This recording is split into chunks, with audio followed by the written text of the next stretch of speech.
Bismillahirrahmanirrahim. Assalamu alaikum. Hürmetli televizyon görüşler. İslam ve Biz programımızın 50. saniyini görüşünlerini kızgın karşılayalımız. Ben Abdullah Yalğın.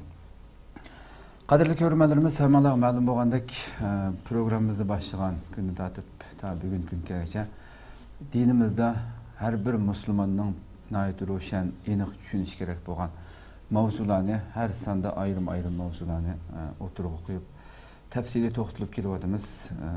Programımızın daimlik mehmeni hammalar tanışıp boğan hürmetli ustaz Şarq Türkistan Ulemalar Birligi a'zosi shundaqla Dünya Müslüman Alimlar Birligi a'zosi Abdurrahman Jamal Qashqariyni taklif qildik. Qimmatli vaqtini chiqarib qadam tashkil qilgani uchun ko'p rahmat aytamiz. Rahmat. Allah razı olsun. Qadrli ko'rmanlarimiz, aldı bilan programımız asli tunigimmi e'lonimizni bergandekda 3 titi har haftada 3 titi bilan biroz kechikib qoldik. Ba'zi shu xizmat sababidan shuning uchun kechirim so'raymiz aldı bilan. Programımız naq maydonda taqib o'tadi. Facebook ve YouTube orqali ekran oldida chiqib turayotgan nomerlar orqali programmamizga aloqador fikrlaringizni, savollaringiz bo'lsa so'rashingizni umid qilamiz. Shunday ko'plagan qarindoshlarimizni foydalanish uchun ham bahrlab qo'yishni ham unutmaysizlar. Bugünkü temamiz e'lonimizda bergandek bo'linishning sabablari va hal qilish choralari deb bugünkü sonimizda buni to'xtalmoqchi. Albatta bir qancha haftalardan buyon torlarda nurg'unlagan söz cho'chaklar u bu bo'lyapti. Albatta bu bugun programni boshlashdan burun men shanba kuni inshaalloh Ustaz Abdurahmon Jamalni qatnashirgan ko'p kishilik bir 4-5 kishi qatnashirgan programmani tayyorlik qilyapmiz. Buning bir da'vat chaqiriq qilaymi shu ekrandan. Keng doirada to'xtalamiz inshaalloh. Pishni bosatma shu ig'vo haqida tafsili to'xtalamiz. Bugun bo'linish sabablari hamda buningki har qanday bir jamiyat, har qanday bir tashkilot, har qanday bir millatning ichiga bu kasal, bu illat yuqsa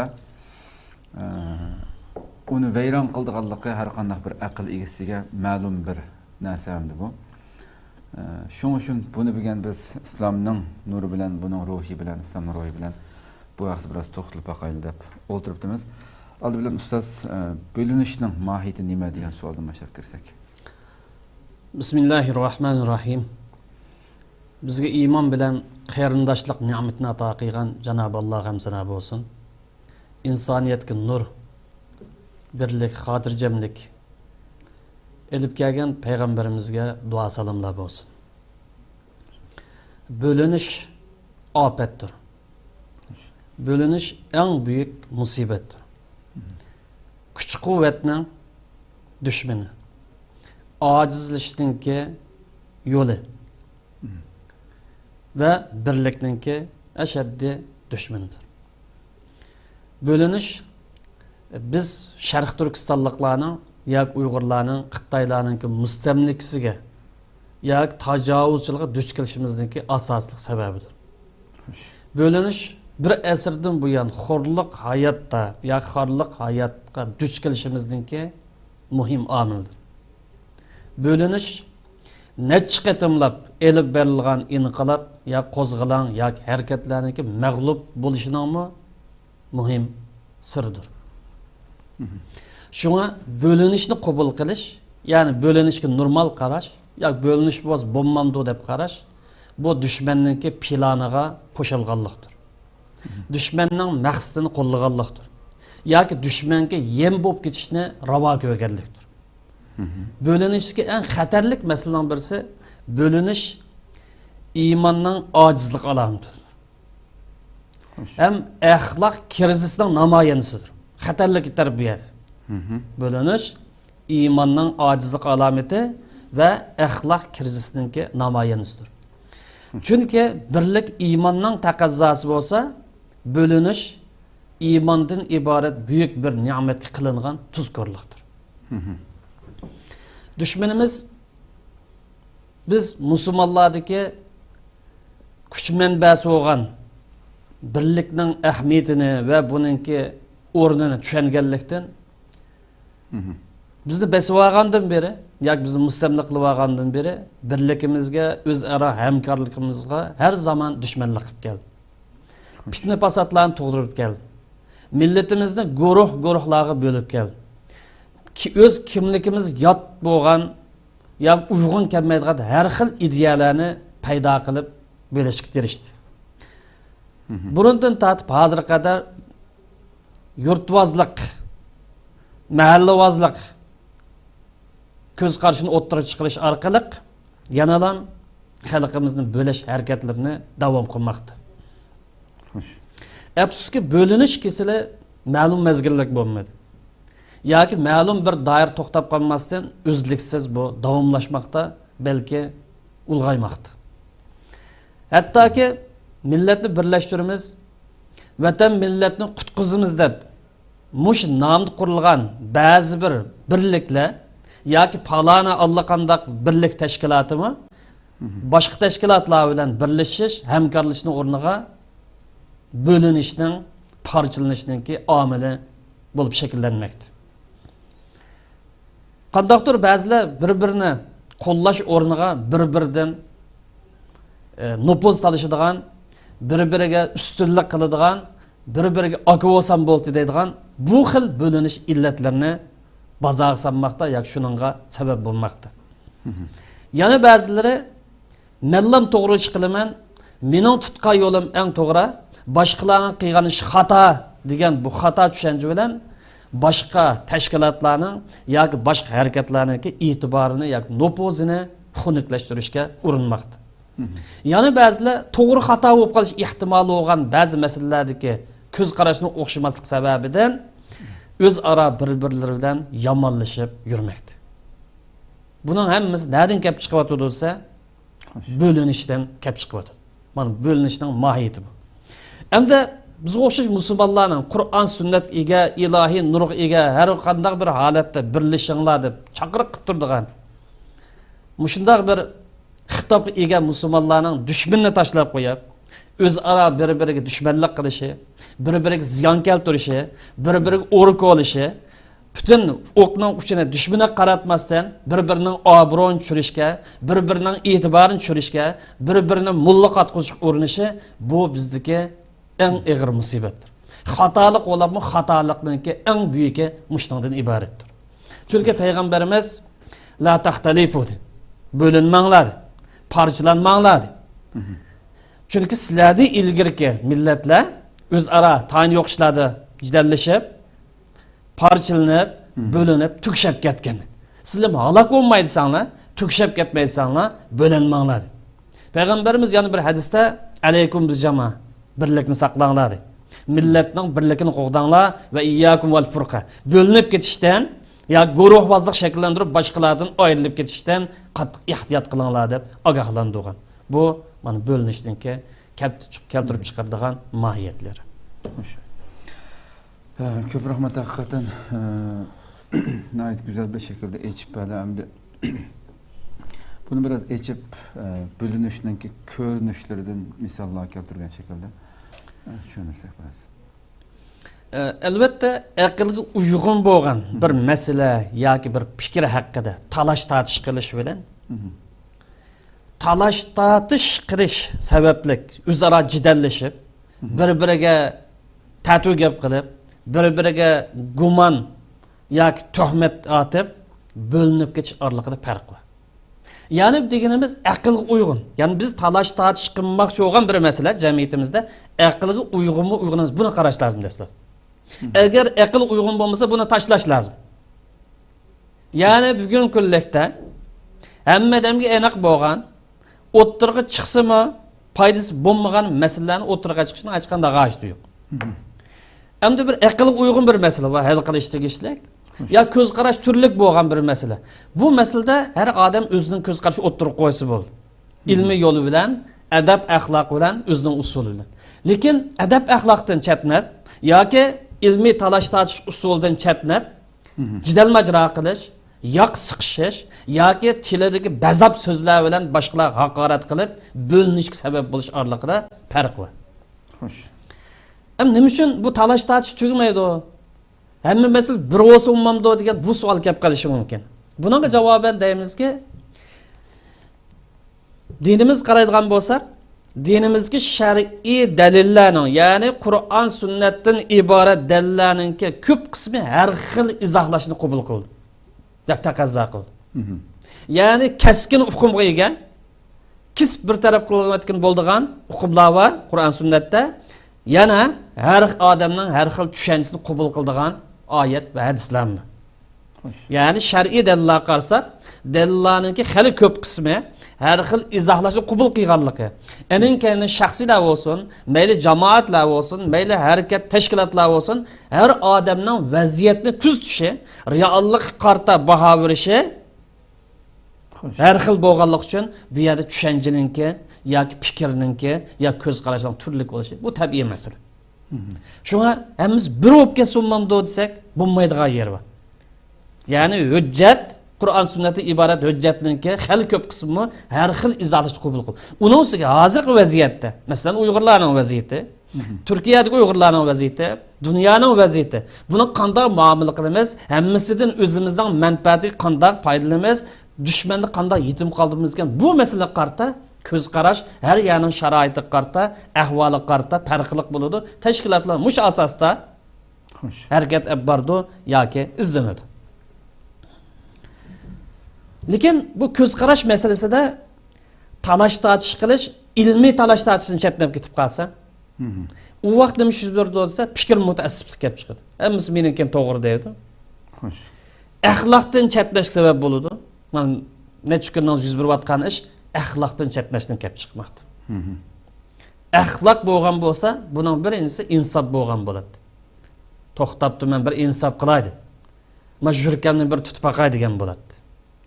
Jidal majraga ve bölünüp geçiş sebep bol. Şunu talaş tartış özününki dairesini alıp gidip kalsa bunun keltirdiğin illetleri yoki hatalıkları ağır bulur. Endi bu ilmi talaş tartış jidal majraga oylanıp kalsa yoki bölünüş sebep bolsa o vaqtda dinimiz çekilgen dairege biz çüp kaldık deyin ki. Talaş tartışım ilmi mi olsa bazıları ilmi, bazıları ilmemiz. İlmi bo'lgan bo'lsa, u darajada sad gaplar, u darajada qalmashmagan gaplar, bir-biriga qilingan tuhmatlar, o'ttirib chiqayotgan fitna fasodlar, millatning zehnini churitish, millatning aqlini hadirishdan iborat bu xil pasandaliklar maydonga chiqmagan bo'ladi. İjtimoiy hayotimizga qaraydigan bo'lsak, ko'z qarash haqida bo'layotgan talash tortishlarninki ijtimoiy hayot qaraydigan bo'lsak, ba'zi bir masalalarda hozir yaqinda pat yuz berdigan bo'ldi, ba'zi bir masala değil. Yuz berayotgan talash tortishlarning ko'pinchisi dinimizning ko'rsatmasi qilib, ham axloq prinsipiga qilib, ya'ni qarindoshlik ruhi yo'q. Bireylarning yana bireylarga yoki bir tashkilotning yana bir tashkilot bo'lgan postisi qarsak, ism bermaydi vaqtda Xitoyga qilinayotgan dushmanlikdan ig'ir darajada hujum bor. Dinimiz buni to'g'ri topamdi bo'lsa, axloqimizga uyg'un kelamdi bo'lsa, uni qilmaydi. Ko'pincha hollarda ba'zi bir ko'z qarash haqida bo'layotgan talash tortishlar qarsak, haqiqat bilan to'g'rilikni tepib chiqishni maqsad qilmaydi. Agar haqiqat bilan to'g'rilik tepib chiqishni maqsad qilgan bo'lsa, bu haqiqat to'g'rilik kimning og'zidan chiqqan bo'lsa, cho'ng bo'lsin, kichik bo'lsin, burunqisi bo'lsin, yangisi bo'lsin, u qabul qilingan bo'ladi. Ba'zi bir masalalardagi ko'z qarash haqiqat va to'g'rini o'ttirga chiqish emas, balki har taraf o'zini bozorga solish, o'ziga yon basish, boshqa tarafni mat qilish, boshqa tarafni xunuklashtirish, boshqa tarafning beshiq dassab o'zini maydonda men bunday ulug' odam deb chiqishdan iborat. Bu xil hodisa yo bu xil ko'rinishli jamiyat yuz beradi. Men buni unutib qolmanglar. İslamning ko'rsatmasi uyg'unmiz. To'g'ri, har bir musulmonninki qiladigan majburiyati bor. Aqidasi qarta, vatani qarta, millati xalqi qarta. Ammo har odam o'zininki o'rni qarta xizmat qiladi. O'zining imkoniyati qarta, iqtidori qarta xizmat qiladi. Ba'zi odamlar bosh bo'lib, oqsoqol bo'lib, tashkilotning besh bo'lib xizmat qiladi. Ba'zi odamlar oqsabda xizmat qiladi. Agar bu yer ixlos deydigan dinimiz qattiq tashabbus qilgan bu narsa bo'lib qolsa, oldini hisobda bo'lsin, keyin hisobda bo'lsin, bu odamga nisbatan baribir. Bu yer meni unutib qolmanglar demaydi. Yo'q, men manda ulug' odamdim, manda cho'ng ishni qila oladim demaydi. Bu yerdagi ishning to'g'risi har bir tashkilot bo'lsin, har bir shaxs bo'lsin, ijobiy fikrni o'ttirib tashlasa, millatga, xalqqa kimligimiz uyg'un qiladigan narsani, nazariyalarni o'ttirib tashlasa, mush orqali boshqalarni o'ziga jalb qilib, Özünün idisini taqit alsa, etraf adam jığas en notis aşı. Şunu qo'llash bu. Ammo afsuski millatni bir tutash qoyillik yig'ida ko'pincha tashkilotlarda nazariya bormi o'tirib tashlandimisi yo'q. Ma'diga yo'l xaritasi aniq bormi desa u yo'q. Gapni ochiq deyish lozim. Xo'sh. Agar bu insof bo'lsa, o'zining nazariyasini millatning qoyillik yig'ida holatda o'tirib tashlab, ma yo'llab ma'amiz meni qo'llaydiganlar, bizni qo'llaydiganlar. Kelinglar desa, dunyoning nada bo'lsin, uni millat qo'llasa bo'ldi. Çünkü millet qanday qilib bo'lsin erkinligiga, adolatiga, inson hurmatiga tez suratda erishishga muhtoj. Endi bu yo'q. U qilmasa bo'ldi, men qilsam bo'ldi. Bu ish uning qo'li bilan vujud chiqib qolsa bo'lmaydi. Mening qo'limdan vujud chiqsa bo'ldi desa, bu psixik kasallik bu. Bo'linishninki alayda ko'rinishlardan birisi. Bugun kunlikda bo'layotgan aşı. A tashkilot uni qilib, ma'o tashkilot buni qilib. Bu gap yomon.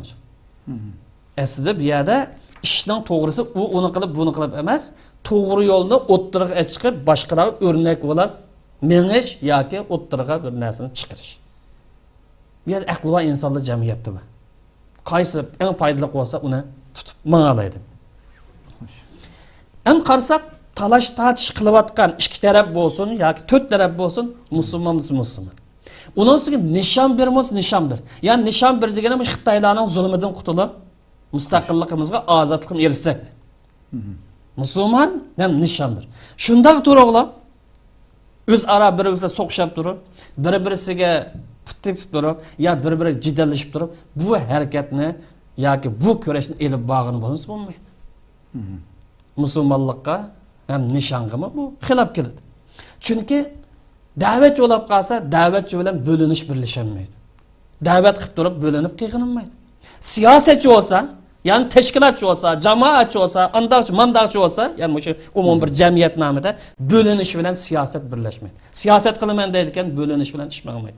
Yani melli qilib ketaman deb qilinmaydi. Bugungi mavjud bo'lgan tashkilotlar barmaq aran sanıqda chiqadi. E'tibori va jin to'qdagidek 5-6 ga bor bu tashkilot. Soni 50-60 bo'lgan bilan. Xo'sh. Bu hozir bu millatninki huddisidan bir tutash chiqidek holatimiz u saviyaga taqa kap bo'lamadik. Shundaq turug'liq mening tutgan yo'lam Muhammaddan to'g'ri edi. Çatak anang deydi deb o'zi mag'lub bo'lar yoki o'zi bir yo'lni tap bo'lolmay boshqani bossam, uningda fitna pasan taqasam, uning e'tiborini tushirvasam, haq mening qashim keldi. Bunda deganlarki ba'zi shuhratparastlikni izlaydi. Ba'zi o'zidanki bir ulug' inson ekanligini maqsad qiladi, ba'zi pul to'plashni maqsad qiladi, ba'zi xizmat qilishni maqsad qilganda, ba'zi yana bir narsa maqsad qiladi. Lekin ixlos nada uni faqatlam Parvardigorimiz o'zi bildi. Xo'sh, endi o'sha bo'linishning xalqiliq asosliq sabablari yoki shunga sabab bo'layotgan omillar qaysilari buni biroz bir asas. Buning omilchiq bu nuqtada faqat bir nim to'xtalayman. Ya'ni bo'linishning eng xalqiliq sababi qaysi deganmiz. Nurg'un sabablar bor buning. Bu yerda bo'linishga eng xatarlik yoki bo'linishga xalqiliq sabablarning birisi olimlar bo'lsin, qaysi sadik olimlar bo'lsin, yoki da'vatchilar bo'lsin, yoki siyosatchilar bo'lsin, yoki tashkilotchilar bo'lsin, mushularning orasidagi jidal majralar, mushularning orasidagi uqishmasliklar, mushularning orasidagi manmanchiliklar, mushularning orasidagi mansandan cho'ngtim deyishlar, mushularning orasidagi bo'linishlar, men okolab mansam bo'ldi degan bu xil ko'rinishlar biz Sharq Turkistonliklar duch kelayotgan eng og'ir ofat yoki eng xalqiliq sabab mushu bo'linishdir. Balki bu yerda nurg'un sababni o'tirg'a chiqish mumkin, uni bayon qilish mumkin. Avamun nas, ya'ni ko'p sondagi xalq ommasi sada. Bu cho'nglarning sababi andiki hozirmi? Xalq nega buni nega boshlasa? To'g'ri. Bir nima deb gap bor arabchada? Likulli saqitatil laqita deb. Axlatni tiyib mangdigan cho'qim odam chiqadi. Ya'ni chupranda bir narsa bijad bo'lsa, uning tiydiganga odam chiqadi deydigan gap. Shuningga o'xshash ba'zi unam bilan, ba'zi bunam bilan tashkilot qo'ysimi, garchi xato bo'lsa-mu, millatning aqidasiga, kimligiga, axloq qimmatga zid bo'lsa-mu, yana shu chupranda ko'z qarashni tutib mangdigan odamlar yana chiqadi. To'g'ri. Shaz holat, ya'ni umum qoida Buni istisnoi bir hayotimizda holat ko'rib bor turibmiz, bo'lsa bor chiqib turdi. ko'rib turibmiz. Demak, bu yerda bizni bo'layotgan xalqlik sabab avomin nas ikkinchi o'rin, birinchi o'rindagi bilim odamlari olmish. Da'vat sohasiga, millatni hidoyatga, to'g'ri yo'lga, adolatga, ozodlik, mustaqillikka erkinlik chaqirayotganlar. Siyosiy yo'llar yoki tashkilotchilar. Mushularning orasidagi talash tortish yoki ixtilof yoki bo'linish biz duch kelayotgan eng og'ir qiyinchiliklarning biri hisoblanadi. Eng xalqlik qiyinchilikmish. Mushu qiyinchilik hal bo'lsa, qolgan qiyinchilik bunga ergishib hal bo'lib ketadi. Bu ro'shan bir gap deb qarang. Garchi oramizda mayli shaxsiylar orasida bo'lsin, mayli tashkilotlar orasida bo'lsin, siyosiy hayotda bo'lsin, yo boshqa hayotda bo'lsin, garchi bu yerda yuz berayotgan bo'linishda, parchalanishda yoki o'zaro yuz berayotgan ziddiyatlarda Xitoy istixborotining qo'li bo'lsinmi? Xo'sh. Xitoylarning buning qarta alayda hissi bo'lsinmi? Lekin biz o'z majburiyatimiz to'nigan asosda harakat nazariyasi deydi yoki xizmat nazariyasi deydi.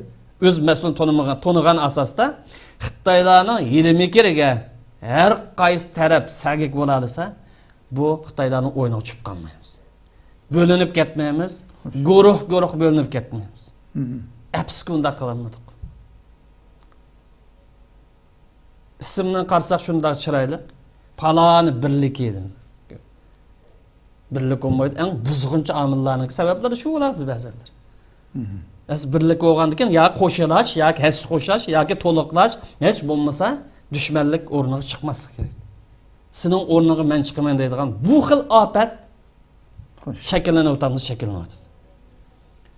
Shunga bizga kelayotgan xafalık, bu xafalık va musibatlar Xitoydan kelishi ilgari o'zimizdan paydo bo'lmoqda, o'zimiz sodir bo'lmoqda. Balki bu ko'z qarashga ko'plagan qarindoshlar qo'shilmasligi mumkin. İlla bir munofiqlar bor deb misling. Bu zodi biz kelayotgan mush xafalıkning sababi Xitoy bo'lsa, tajovuzchilik bo'lsa, biz nima qildik, biz ham nima qilib bersak bo'ldi deyish mumkin. Qanday bo'lib Xitoyning mustamlikasiga tushib qoldik degan bu savollar. Bir xafalık desek, musibat musibat. Xafalık desak, eng cho'ng xafaligimiz shu. Buningga Qur'ondan javob izlasak, keskin bo'lgan, har xil izohlashni qabul qilmaydigan, u ham bu ham tatqinmaydigan bir javob nima deydi islom shunaqasi? Va ma asabatkum min musibatin va ma asabakum min musibatin fabima kasabat aydikum. Va ya'fu an kathir. Sizlarga kelgan xafalık, musibat, xo'rlik, qulluq, tajovuzchilik, mustamchilikning sababchisi o'zinglar dedi Qur'on. Kisb. Fabima kasabat deb sen sababchi edi. O'zinglar sababchi dedi. Bu Allohning javobi. Va ya'fun sizlarning qilayotgan bu qilmishinglarga jiq ishni bo'pti qiladi dedi. Ko'p xatoliklarni afu qiladi, ko'z yumadi dedi. Ozg'ina bir qismiga birlayotgan jazo bu dedi. Biz mushni o'ylansak, her bir shaxs, her bir musulmon bo'lish e'tibori bilan oila bo'lib, jamiyat bo'lib, tashkilot bo'lib yoki uchi bo'lib, her bir odam bu xafalıkning sababchisi düşmanda ilgili o'zimizgan deb o'ylansa, o'zini tuzatsa, o'zining majburini to'nib yetsa, Alloh bilan bo'lgan aloqasini yaxshilasa, bu kurash yo'lidagi qarindoshlar bilan bo'lgan munosabatni yaxshilasa, chiqish yo'li endin kelamiz kerak. Bugün bölünüşün amilini özümüz şunu sebepçi olamazsa, şunu köpeytip bir olsa, Allah'ın nusreti qanday kelsin bizga. Şunu bir yerde Allah'ın nusreti erişimizsek, dastlabda ishni o'zimizdan boshlash lazım, o'zimizni tuzish lazım. En halqiliq sabab bölünüşga elib berayotgan sabab mana mush. Bu gaplardan ham shu odam o'ylanmay qolmaydi. Bu ish ustidagilar deyotgan, millatning cho'nglari deyotgan, nurg'un tashkilotlarda ustidagi xalqni yetaklab mangadiganlarning ichida mushu darajada har xil sabablar tufaylidan bo'linish yoki sizlar yuqorida so'zlab o'tgan mansab yoki ko'z ko'rinish, u bu degandek sabablar bilan shunday ixtilof bo'linish mavjud bo'layotgan bir jamiyatda normal xalq ammasini xalqdan ittifoqlikni, o'mlashni, birlikni talab qilish bir behudlik emasmi? Shunda. Shu xalqlik sababni birga Xulas oldu. Gerçi nurgun sebep bolsun Allah'ta. Texambek amil sebepleri nedir? Bölünüşük sebep olan bunu biraz açılayım lazım. Endi bu bölünüşük sebep bo'lgan boshqa omillarga to'xtalsak, bu yerda nechilgan sabab bu? Bundan bir qancha sabab to'xtalay. Birinchisi siyosiy vaziyatga, siyosiy kurash maydoni bo'layotgan bo'lgan ekan. Bu muhojiratga Sharq Turkistonliklarning yo Uyg'urlarning hammasi bu kurashda bağımsız. Bundan mustasno. Yo'q, men aralashmayman, bu yo'qdim deyolmaydi. Xo'sh. Musulmon bo'lib qolsa, aqidasi cho'qim sen buni qatnashsan deb buni qistaydi. Əxlaqi məcburiyyətin, milli məcburiyyətin, til məcburiyyətin hər tərəfdən istəyir. Bu siyasi vəziyyətə ya ki siyasi reallıq əlaqədar məsələlərdə məsələyə biz toğru xatalıq nəzəri bilan qaramay, ya ki bu yaxşı göz qaraş, ya ki aciz göz qaraş degan bu nöqtə bilan qaramay, haq ya ki batıl göz qaraş bilan görübas, haq ya ki batıl göz qaraş bilan qarabasaq çataq müşahidi çıxır. Yani bölünüşke elib beriyotgan sebeplerden birincisi siyasi vaziyatga, siyasi reallikka to'g'ri xata yoki ma'u yaxshi ko'z qarash yoki ma'u ojiz ko'z qarashdan manda qarmay bu haq, bu batil deb qarasak chataqmishadi chiqib. Agar hujjat bo'lsa qo'limizda Qur'ondan va sunnatdan keskin holatda aniq tushunchaga u vaqtda uni haq bilan batil deymiz. Bu yerda bir haq borki zolim bilan mazlum orasida bu kurash. Yani biz Sharq Turkistonlikning mazlumligi, Xitoylarninki zolimligi. Bu kurashning davomlashadiganligi ta mustaqil o'g'icha bu haq. Mesela misal olsa. Bu siyasi meselede mesela bu usulni qo'llanamdiq, yoki bu usulni qo'llanamdiq, a davlatdan bakrak foydalanamdiq, bu davlatdan foydalanamdiq deganga o'xshaydi. Bu masalalarda ma'u to'g'ri, xato desa buni o'zgartirgan bo'ladi. Ma'u obdan ko'z qarashdi, ma'u passiv ko'z qarash desa, uni mo sharoit qarta o'zgartirgan bo'ladi. Ammo uningga haq bilan batilni tamusini besib olsa, u midirlatgan olmaydi, chataq. U hujjat bormiz, tamus basadigan hujjat yo'q. Ko'plagan masala, ya'ni ijtihodiy masalalarda biz ilgari sanda dedikki, siyosetning prinsiplari islomda belgilangan. Soni bilan sanig'in bo'ldi, barmoq bilan. Siyosetning ko'plagan qismlari yoki mutlaq ko'p qismi ijtihodiy masaladir.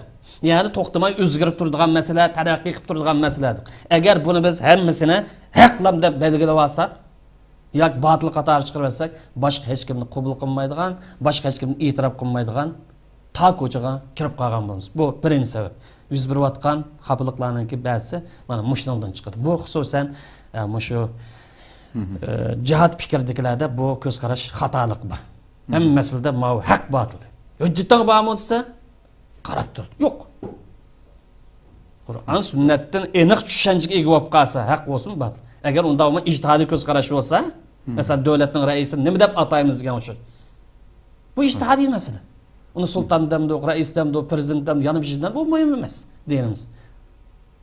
Bu mesele zadi xalife deymiz, xalife demey boshqa atsan, sen fasık desa yoki bijmi deb olsa, chataq miyadan chiqadi. Xo'sh. Ikkinchi turli ko'z qarashni yoki har xil izohlashni qabul qilmaydigan masalalar bilan buni keskin masala deb ataymiz.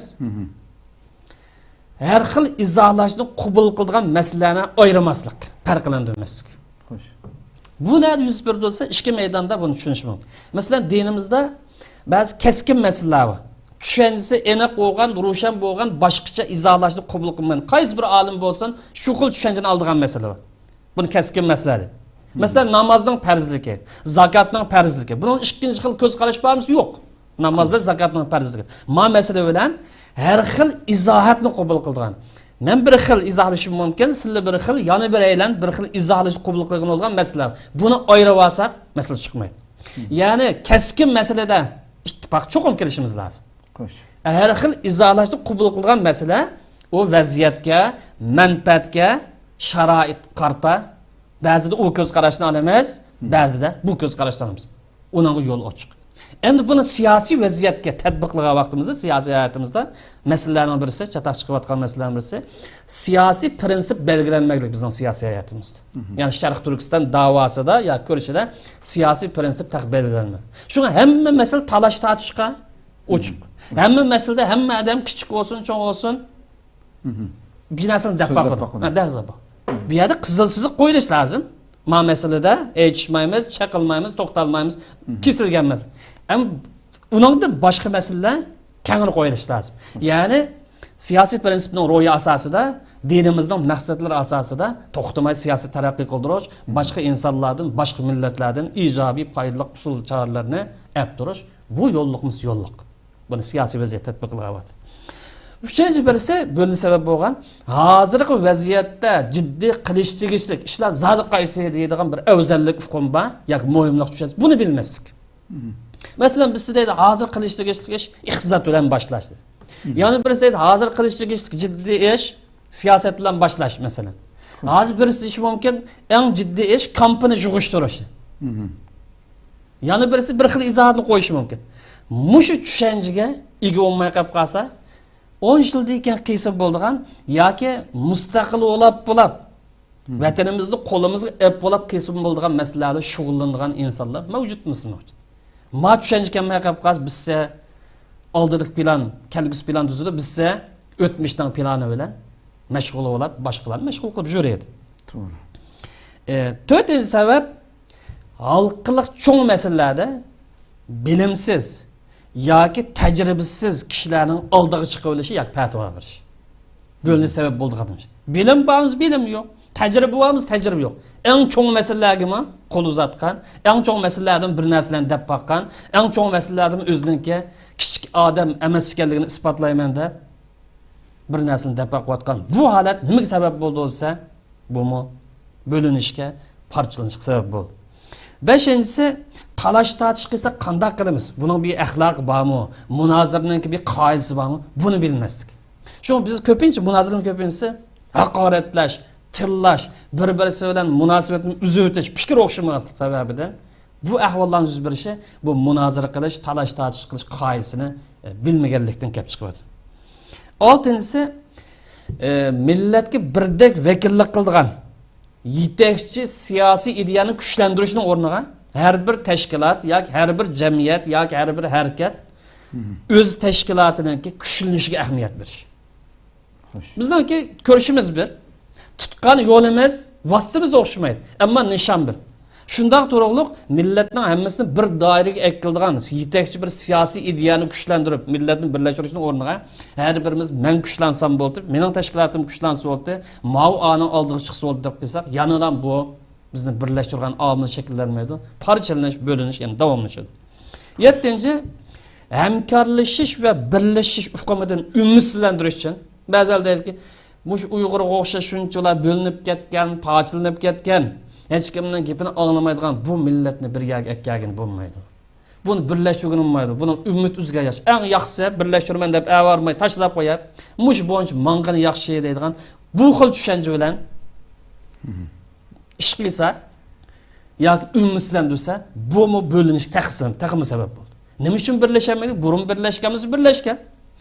Bu millatning birlashadiganiga butun sababning hammasi tepilamiz. Butun yo'l ochiqmiz ochiq. Fakat bu yerda iymon joyida bo'lsa, jonliq bo'lsa, qalb tozlansa, bir axloq doirasi kirsa hammadan, eninkandan bu siyosiy tushuncha ega bo'lsa, birlashamaydiganiga boshqa ish yo'q. Shuning bu yerda birlashamaydi, bu millat tuzalmaydi deb umidsizlantirgan bu xil ko'z qarashlarni o'ttirib qo'yishdi bor. Bu sabablar bizni taqimni bo'lib o'tib qolgan, parchalab o'tib qolgan omillarni yubordi. Xo'sh. Hamda biz bo'linishning muhim omili yoki sababi axloq krizisidir degan bir so'z bor. Buni biroz ochgan bo'lsak, bugungi kunlikda muhojiratga yoki chet eldagi qaysi bir qarindosh yoki ko'plagan qarindoshlar qarasak, hammasi alhamdulillah men musulmon. Buningda ching turdi, boshqacha ifoda bildirsa, ching turdi. Unda o'g'an vaqtida bu yerdagi masala musulmon turib, nima uchun bu birlashganmaslik bor? Nima uchun bo'linish, ya'ni to'xtamay davomlashimiz? Unda o'g'ancha bir chatoq bor.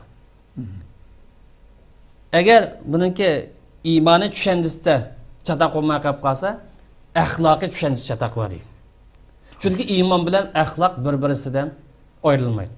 Iymon bilan yurish turish, iymon bilan faoliyat, qaysi faoliyat bo'lsin, u bir-birisidan ayrilmaydi.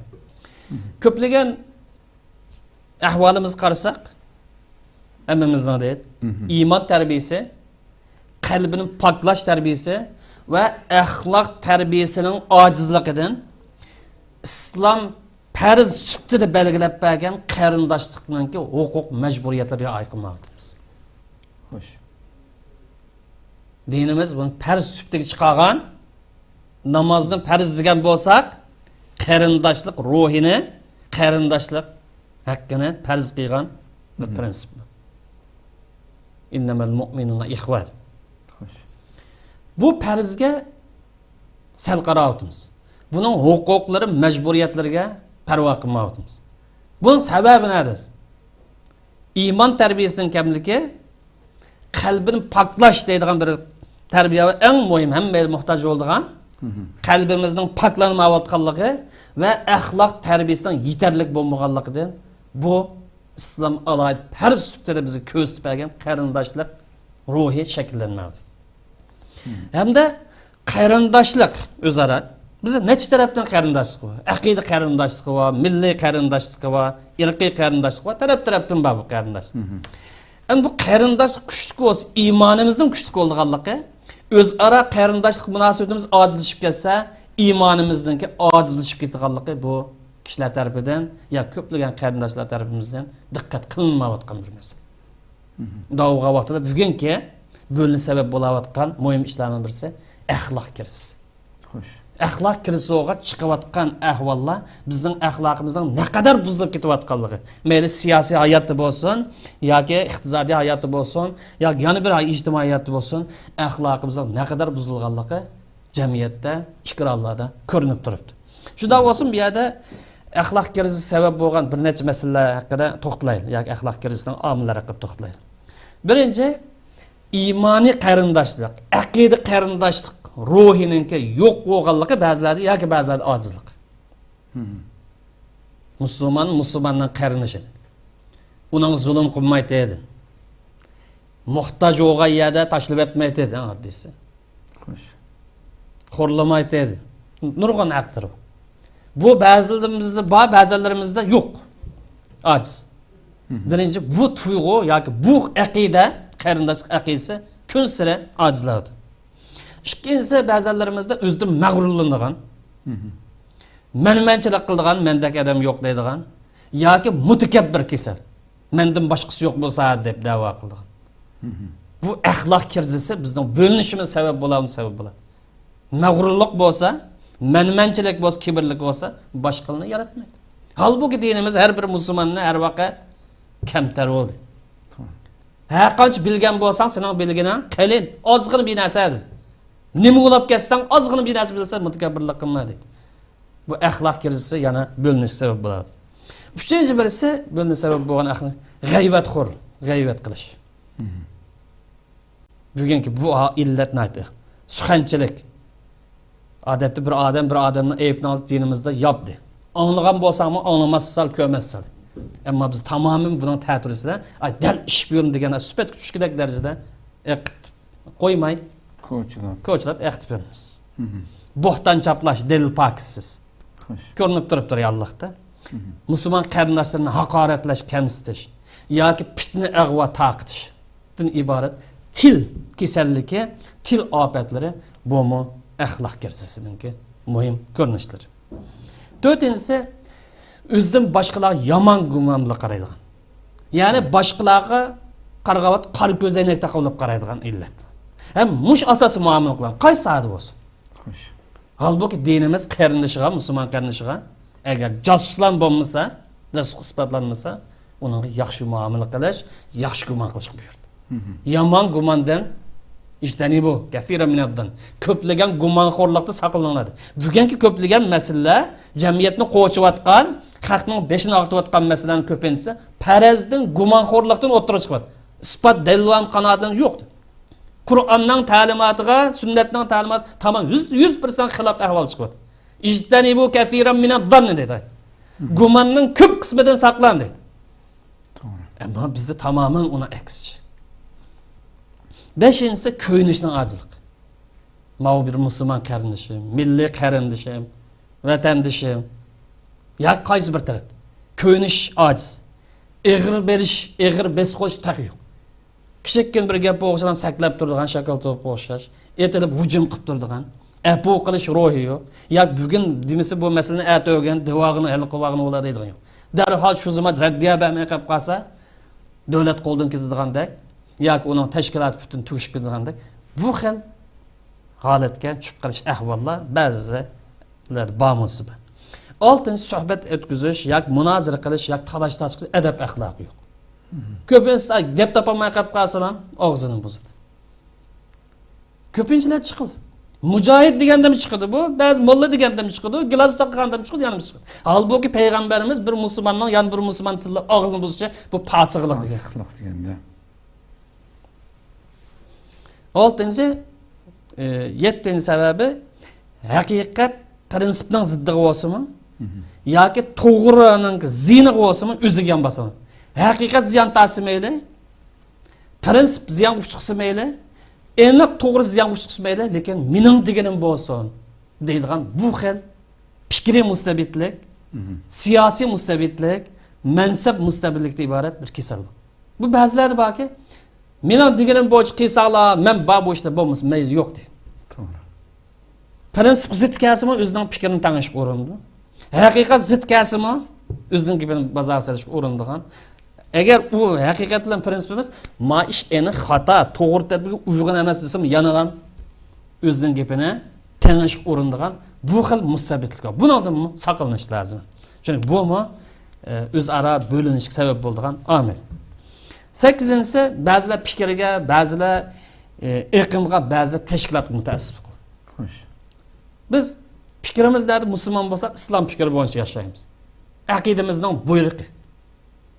Musulmonligimizning taqozosi islom fikrlash. Endi u tashkilotga, bu tashkilotga a'zo bo'l. To'g'ri, islomning idisiga uyg'un tashkilot o'z a'zo bo'lsin.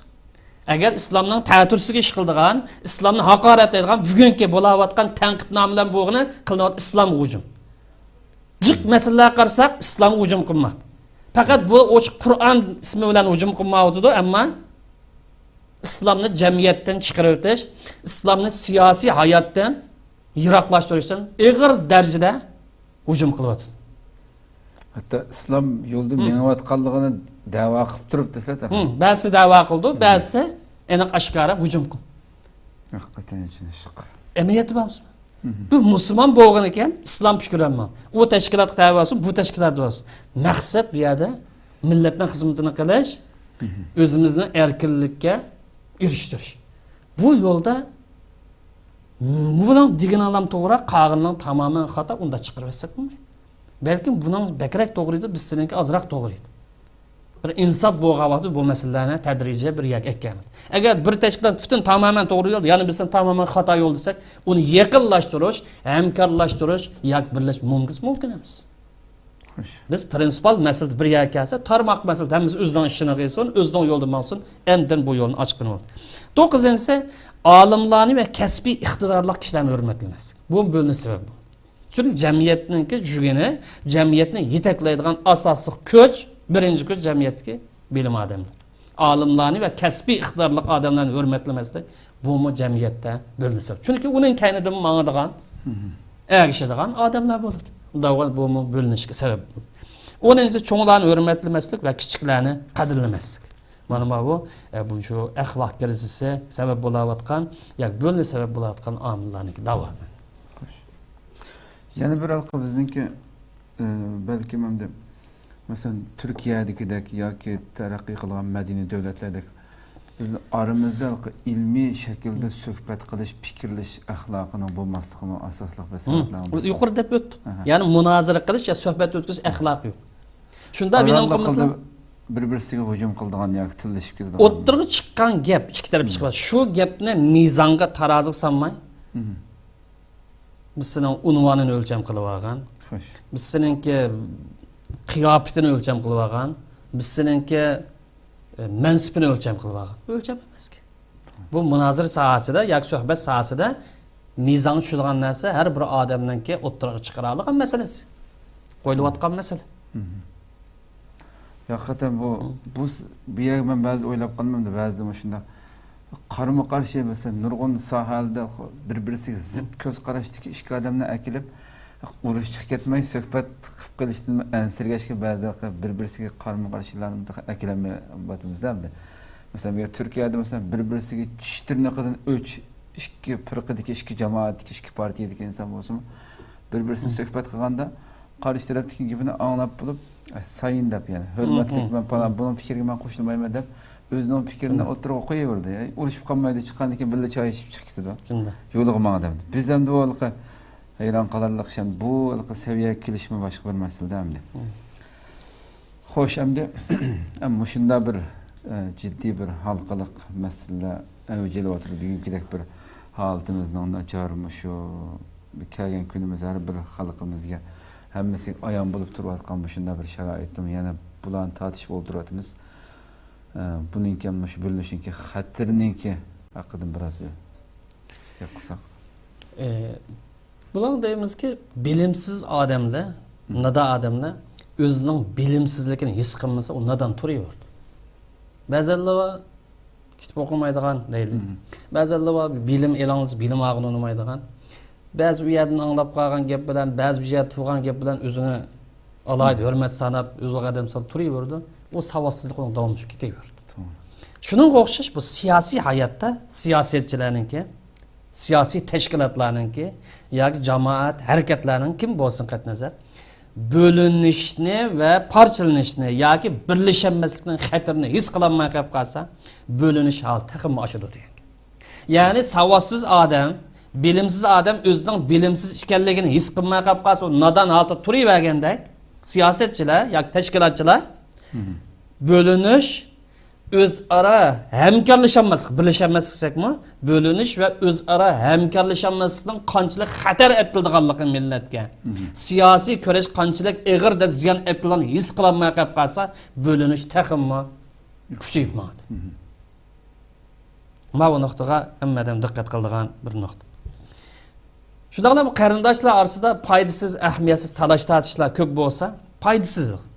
Yani hazır vakti olmagan, otur taşlaşdan kımmeti olmagan, keyin hal qilib olsin bo'lgan degan qo'sh. Talaşlar ko'paysa, bu yerda kuch parchalanishga boshlaydi. O'zaro ishonch azlashga boshlaydi va oqib mag'lubiyatlarga sabab bo'ladi. Chunki dinimiz biz ko'rsatib valla tanazo. Ahamiyat olmagan, foydasi olmagan ishlar talash-tortish qilmaydi. To'g'ri ish bilan xato ishni buni farqlantirish lozim. Faydalı iş bilen faydasız işini talaşlarsın, bunu farklandırış lazım. Ehmiyetsiz talaşlarçılarını kılmanlardı. Enik ziyanı ekilişi enik olgan bunda talaşlarçılarını kılmanlardı.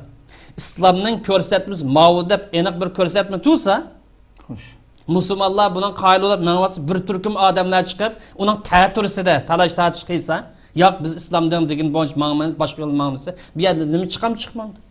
Talaşlarçı çıkır.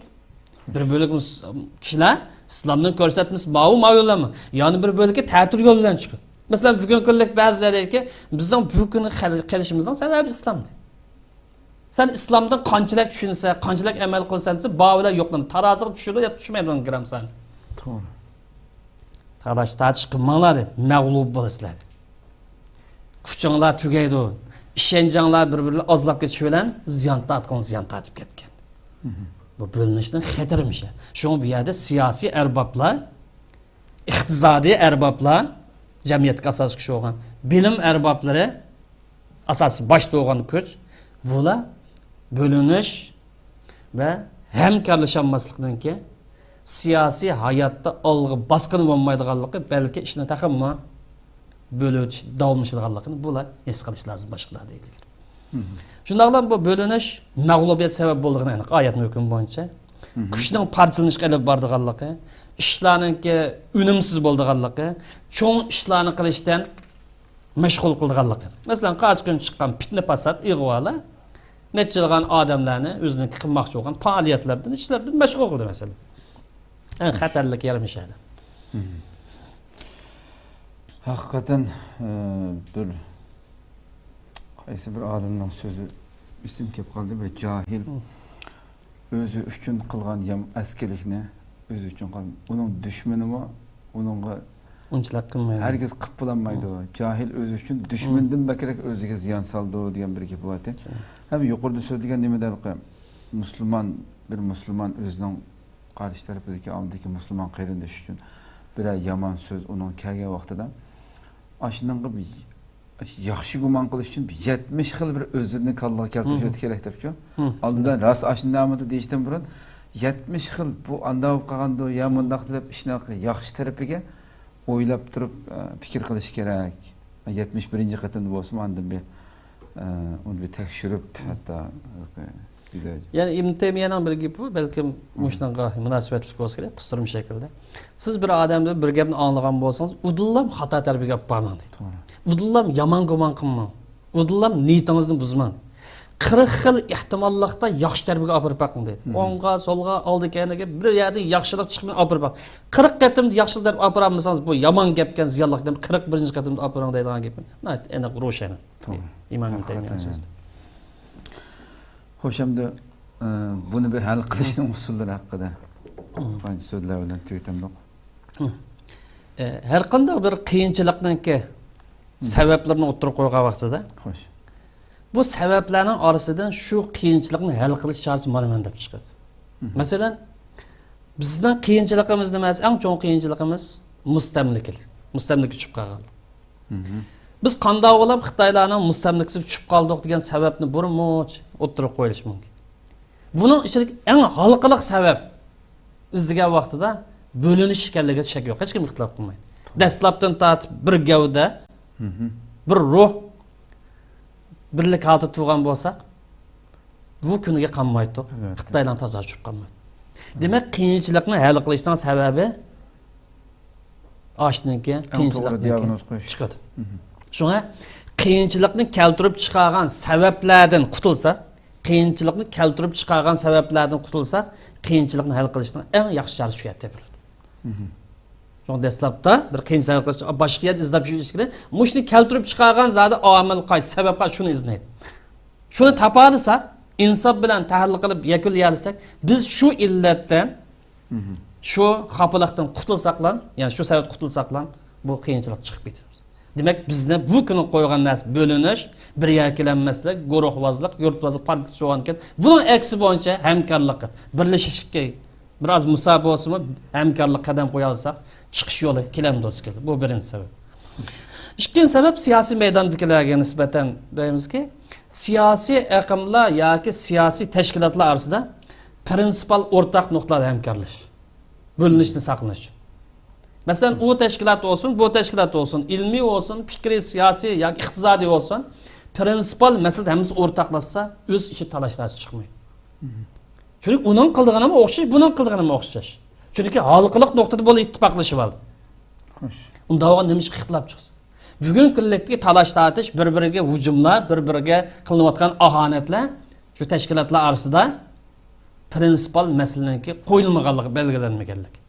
Şu her birisi yani birisi ançımız heyi gözüşü mümkün. Biz yani birisinin özünün çoğrak gözüşü mümkün. Bazı Bill Clinton'dan kaçıda yaşayalı olup kalsa özünün dünyanın hocası çağlayıp kalışı mümkün. Özünün halığı bakmayın. Bu xil illet bağımız. Şu siyasi prensip belgileydiğen mesele.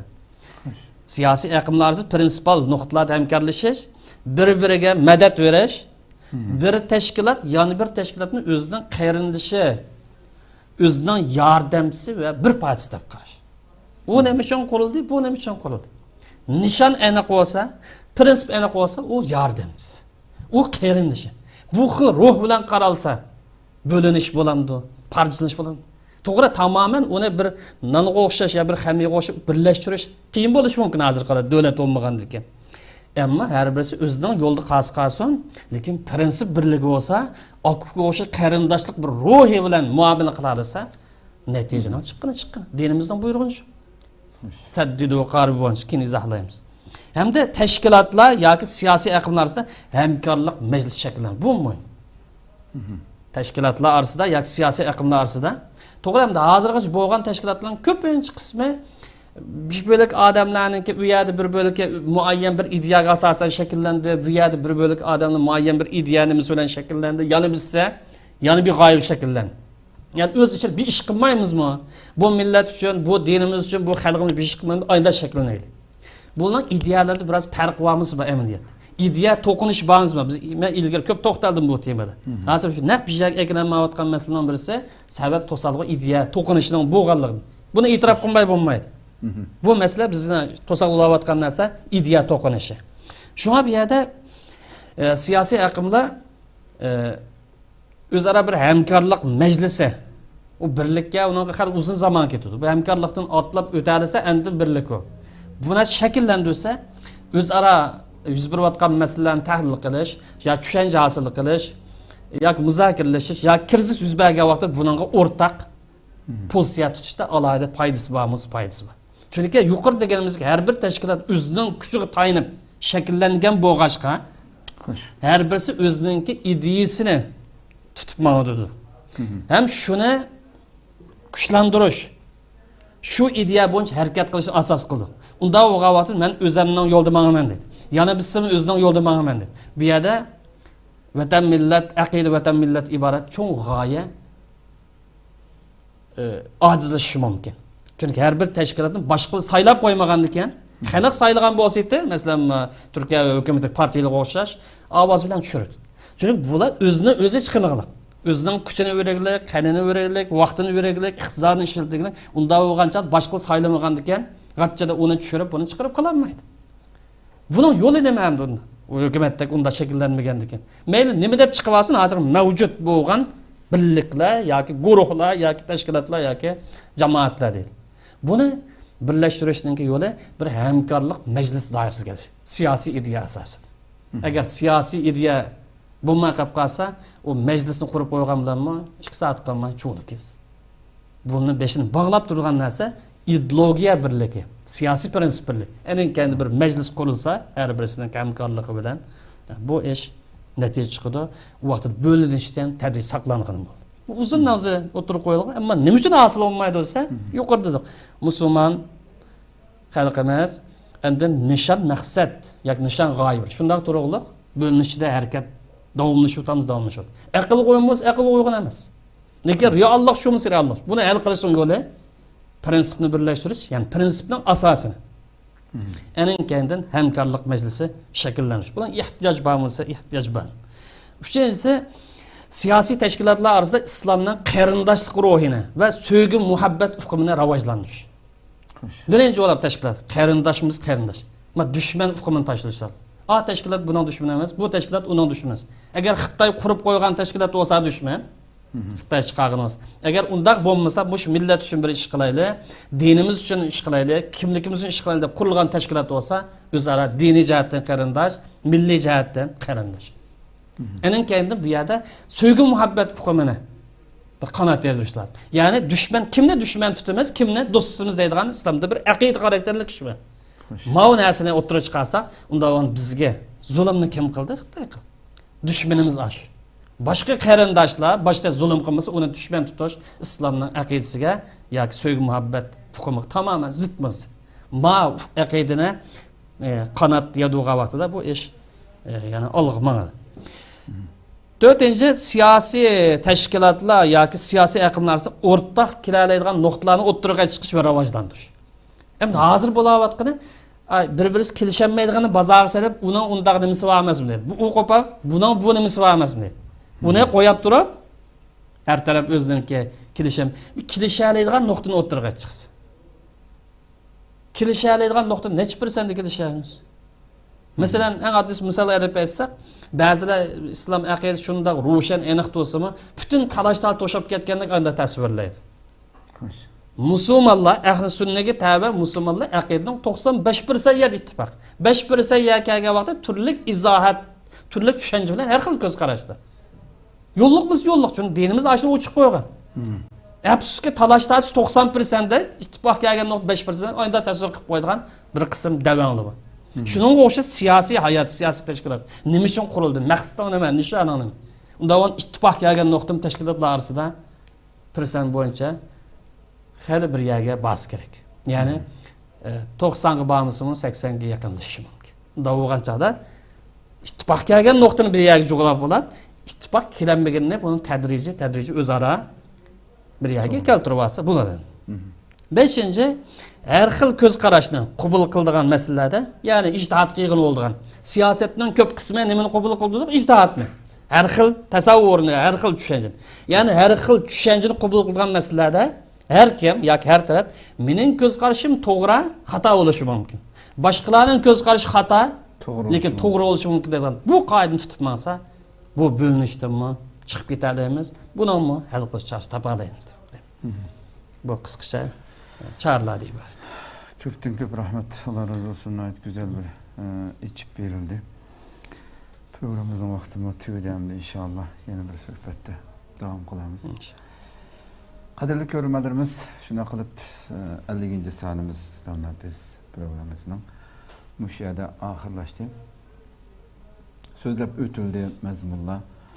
Hakikaten her bir Müslüman, her bir teşkilat ilgileri iş üstüdekiler ciddi bir şekilde oyunlaşıqqa tegishlik bo'lgan, o'zidan bir hisob elishi, o'yinlab yiqishi kerak bo'lgan mavzular, temalar so'zlandi inshaalloh.